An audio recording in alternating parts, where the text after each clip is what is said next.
100% സാക്ഷരതയ്ക്കൊപ്പം വിദ്യാസമ്പന്നതയും കേരളം നേടിയിരുന്നെങ്കിൽ ഇന്ന് സംഭവിക്കുന്ന പലതും നടക്കില്ലായിരുന്നുവെന്ന് governor Rajendra Vishwanath Arlekar.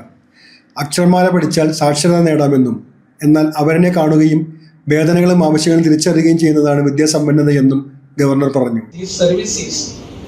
And that is exactly what today's organizers have done.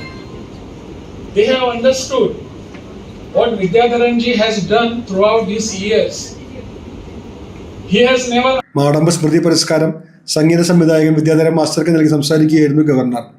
Karnataka സംഗീതത്തിൽ ഒതുങ്ങാതെ ഹിന്ദുസ്ഥാനി സംഗീതത്തിലും വിദ്യാധരൻ മാസ്റ്ററുടെ സൃഷ്ടികൾ വേണമെന്ന് ഗവർണർ നിർദ്ദേശിച്ചു. മുൻ നഗരസഭാ അധ്യക്ഷ പ്രൊഫസർ പി.കെ. ശാന്തകുമാരി അധ്യക്ഷത വഹിച്ചു. Doctor P C. മുരളി മാധവൻ മാടമ്പ് അനുസ്മരണ പ്രഭാഷണം നടത്തി.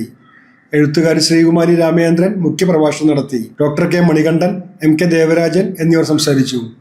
Doctor Rajeev Irinjalakuda, Siddhan Elavally, Shaju Puthur, doctor K. S. Ajith, Krishnadas Murali, Thadakam Kunhi Muhammad Haji, Kakkassery Ravindra Panicker എന്നിവരെ ഗവർണർ ആദരിച്ചു.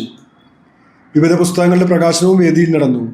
Trust secretary Sreekumar Ezhuppadi, general convener K. Sukumaran എന്നിവർ നേതൃത്വം നൽകി. വിദ്യാധരൻ മാസ്റ്റർ സംഗീതം ചെയ്ത പാട്ടുകളെ കോർത്തിണക്കിക്കൊണ്ട് പിന്നണി ഗായകരായ മഹാദേവനും പാർവതിയും ചേർന്ന് നയിച്ച സംഗീത വിരുന്ന് വേദിയിൽ ഇറങ്ങേറി. തൻ്റെ മാസ്റ്റർ പീസ് ഗാനങ്ങളിലൊന്നായ കൽപ്പാന്ത കാലത്തോളം വിദ്യാധരൻ മാസ്റ്റർ വേദിയിൽ ആലപിച്ചതും വേറിട്ട അനുഭവമായി. Kalhan